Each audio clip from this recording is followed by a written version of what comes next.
Vamos a hablar en los próximos 20 minutos de MINOCA. Es un acertijo porque apenas es un término que estamos investigando y estamos estudiando y vamos a aprender muchísimo en los próximos años de este término. Estos son mis conflictos de interés y primero que todo hay que definirlo. ¿Qué es el MINOCA? Es el infarto agudo de miocardio con coronarias sanas. Y tenemos que tener en cuenta 3 o 4 criterios importantes. El primero es tener en cuenta la definición universal del infarto, en la cual siempre debe haber una elevación de troponina con una curva enzimática, más alguno de los siguientes síntomas o signos, o síntomas de isquemia, o pérdida de la contractibilidad en una imagen de viabilidad, o cambios electrocardiográficos, o cambios detectados en un trombo en una angiografía o alteraciones en una autopsia. O sea, la misma definición de infarto agudo de miocardio. Lo segundo es que debemos tener lesiones, si las hay, menores del 50%. Y esas lesiones menores del 50% pueden ser o 0, o entre 30 y 50%, o entre 0 y 30%. Eso es importante para el abordaje diagnóstico de estos pacientes. Y lo más importante es que debemos descartar una causa de injuria miocárdica que explique la elevación de las troponinas y de pronto los cambios que encontremos en las imágenes diagnósticas. Corresponde aproximadamente al 5.5% de todos los eventos coronarios agudos. Es más frecuente en mujeres. Los infartos con enfermedad coronaria, más o menos el 25% son mujeres. En este término, en MINOCA, más o menos 50% son mujeres. Son personas más jóvenes, un poco más jóvenes, más o menos 3 o 4 años más jóvenes que los infartos asociados con enfermedad coronaria. Es más frecuente en la raza negra, en hispanos, en personas maoríes o de origen pacífico. Y los factores de riesgo tradicionales son un poco menos frecuentes, menos hipertensos, menos diabéticos, menos dislipidemia, menos tabaquismo. Pueden ser infartos con elevación del segmento ST o infartos sin elevación del segmento ST. Lo más frecuentemente asociado a MINOCA son sin elevación del segmento ST tipo 1. Característicamente, todos estos infartos tienen una elevación de la troponina en menor proporción comparado con pacientes con enfermedad coronaria significativa. Después de los infartos sin elevación del segmento ST tipo 1, en segundo lugar están los infartos con elevación del segmento tipo 2, los con elevación del segmento ST tipo 2 y por último sin elevación del segmento ST tipo 1. En resumen, esta diapositiva nos dice que MINOCA más frecuentemente vamos a encontrar sin elevación del segmento ST tipo 1. ¿Y cuáles son las causas de este síndrome o este diagnóstico de trabajo? Pues hay causas ateroescleróticas que tienen que ver claramente con una disrupción de la placa aterosclerótica, ya sea ruptura, ulceración, erosión o nódulos calcificados. Y también hay causas no ateroscleróticas, como la disección espontánea de una arteria coronaria, alteraciones entre el balance de aporte y demanda de oxígeno, espasmo epicárdico y enfermedad microcircular, de la microcirculación. Eso entre causas ateroscleróticas y no ateroscleróticas. Si de pronto queremos mirar las causas o los MINOCAs tipo 1, pues están asociados principalmente a disrupción de la placa aterosclerótica, erosión, ruptura o nódulos calcificados de placas ateroscleróticas. El resto de MINOCAs tipo 2 son los que previamente hablamos. Los espasmos coronarios, la disección aórtica, la disección espontánea de las coronarias, las alteraciones en la microcirculación o los infartos tipo 2 por imbalance entre el aporte y demanda de oxígeno.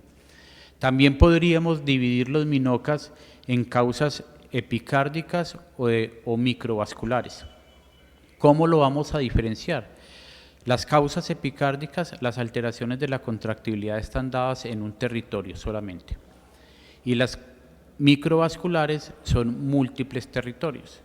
Entre las epicárdicas están las alteraciones de la placa, la disección coronaria y el espasmo de una arteria epicárdica. Y en cuanto a las microvasculares, están los espasmos de la microcirculación o el embolismo coronario. ¿Cómo vamos a hacer el abordaje diagnóstico de estos pacientes? Entonces, este semáforo que nos plantea AJA y ACC es súper importante porque, como en todo, lo primero que debemos descartar inicialmente es que esa elevación de la troponina no sea por una injuria miocárdica, una sepsis o una causa clara de injuria miocárdica en la cual la elevación de la troponina no tiene una curva enzimática. En segundo lugar, ya cuando diagnosticamos el infarto con elevación o sin elevación del segmento ST y no es una injuria miocárdica, lo primero que debemos hacer es revisar la arteriografía coronaria. ¿Por qué es importante revisar la arteriografía coronaria? Porque muchas veces la primera imagen del angiograma no nos muestra nada importante, pero si miramos con detalle todas las arterias coronarias podemos ver defectos o placas pequeñas o imágenes sugestivas de embolismo o de disección. Por eso es que es tan importante hacer una segunda revisión de la arteriografía coronaria. El ecocardiograma nos va a ayudar para descartar o para diagnosticar Takotsubo o alguna otra cardiomiopatía, y si eso no nos da diagnóstico definitivo, podríamos hacer o una resonancia magnética o hacer una imagen intravascular, ya sea una tomografía de coherencia óptica o una IBUS, para tratar de dilucidar la causa del MINOCA. Es importante que tengamos en cuenta que el MINOCA es un diagnóstico de trabajo. Ningún paciente hospitalizado se debe ir para la casa con diagnóstico de MINOCA. Debemos llegar al diagnóstico y a la causa del MINOCA. Solamente menos del 10% de los MINOCA es una causa no identificable. Hablamos de las causas ateroscleróticas de MINOCA y más o menos el 66% de todos los MINOCAs son disrupciones de placas ateroscleróticas menores del 50%. Puede ser una ruptura, una erosión o nódulos calcificados, y la técnica diagnóstica ideal, si la tenemos en nuestros centros, es la tomografía de coherencia óptica, en la cual vemos placas ateroscleróticas con una capa fibrosa muy delgada y un núcleo lipídico grande, en la cual se ve una ulceración y ocasionalmente podemos ver esta irregularidad del borde en la cual nos demuestra que pudo haber un trombo y hay remanentes de ese trombo, y esto claramente es una causa de MINOCA. También podemos utilizar el ultrasonido intravascular, aunque como les dije, de elección para diagnosticar disrupción de la placa es la tomografía de coherencia óptica. Más o menos 33% de los pacientes con MINOCA pueden tener alteraciones en un IBUS, y lo que se ve en pacientes con disrupción o erosión o nódulos calcificados de la placa es que el borde luminal está comunicado con la íntima endotelial, y esto es lo causante de un trombo que posiblemente embolizó o se lisó o hizo vasoespasmo. Otra causa frecuente de MINOCA o relativamente más frecuente en los últimos años es la disección coronaria espontánea. El diagnóstico debe hacerse con IBUS o idealmente con tomografía de coherencia óptica. Más o menos el 1 o 2% de los MINOCAs son disecciones coronarias espontáneas. Pensémoslo en mujeres jóvenes menores de 50 años. En estas mujeres jóvenes menores de 50 años, la causa de un MINOCA en el 35% de los casos es una disección de una espontánea de una coronaria. Entonces no es un dato nada despreciable para pensarlo en mujeres jóvenes. Normalmente hay un factor desencadenante y también está asociado en una frecuencia importante con embarazo. El espasmo coronario, todo lo hemos visto en las arteriografías coronarias, pero muchas veces pasa desapercibido porque el diagnóstico lo debemos hacer con el gol estándar y es hacer una prueba de acetilcolina o en una prueba de ergonovina.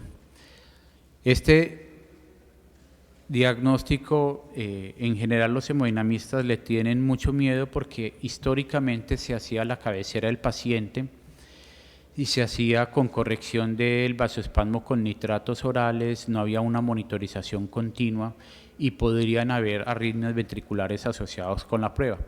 En la actualidad se utiliza nitroglicerina en una sala de hemodinamia con monitorización continua y las tasas de arritmias ventriculares son comparables a las tasas de arritmias ventriculares en cualquier procedimiento de intervención coronaria.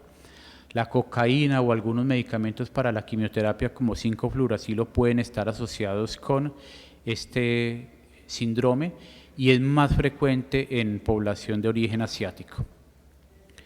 La disfunción microvascular está presente más o menos en el 8% de los pacientes con MINOCA, no sabemos si es una causa o una consecuencia del infarto, y se diagnostica con un test de adenosina.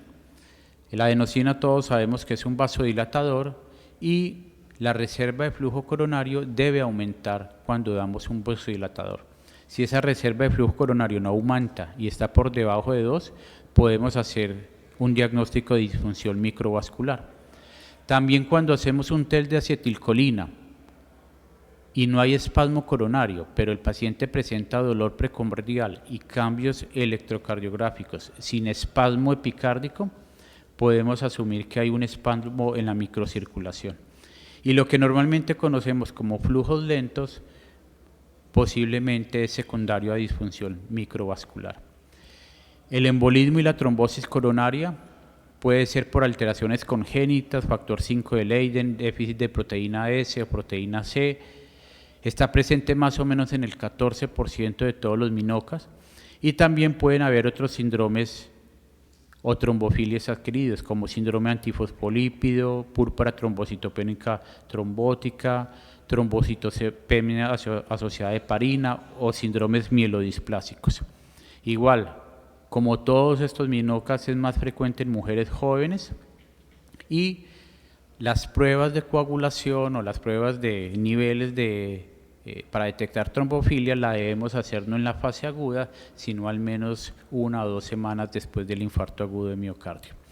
Hay que tener también en cuenta que pueden haber tromboembolismos coronarios.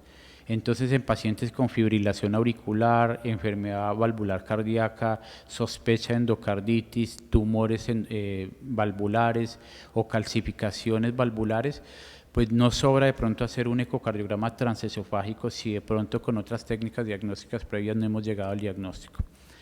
Y por último, los infartos tipo 2 pueden estar asociados a MINOCA, sobre todo los que están asociados a hipotensión, anemia severa, tirotoxicosis, SDRA, sepsis. Lo importante es que para que cumpla el diagnóstico de MINOCA debe haber curva enzimática, no solamente elevación de la troponina, y debe asociarse con síntomas o con imágenes que muestren alteraciones de la contractibilidad o pérdida de la viabilidad miocárdica. Miocarditis y síndrome de Takotsubo salieron dentro de las causas de MINOCA. Hasta hace unos años era causa de MINOCA, miocarditis o Takotsubo, pero ahora no. ¿Por qué se los pongo? Porque cuando hagamos el diagnóstico con una resonancia magnética o con un ecocardiograma, pues salimos del diagnóstico de trabajo de MINOCA. Además de eso, la resonancia magnética nos ayuda a confirmar que la isquemia es por enfermedad epicárdica o es asociada a un infarto y no a una lesión inflamatoria.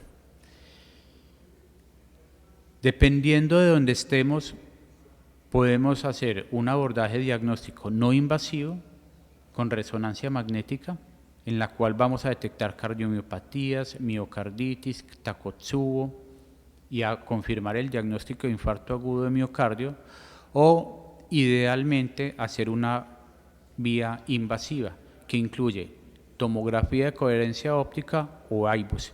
Y con estas dos técnicas vamos a diagnosticar o disección de una coronaria o ruptura de una placa o alteración de la microcirculación.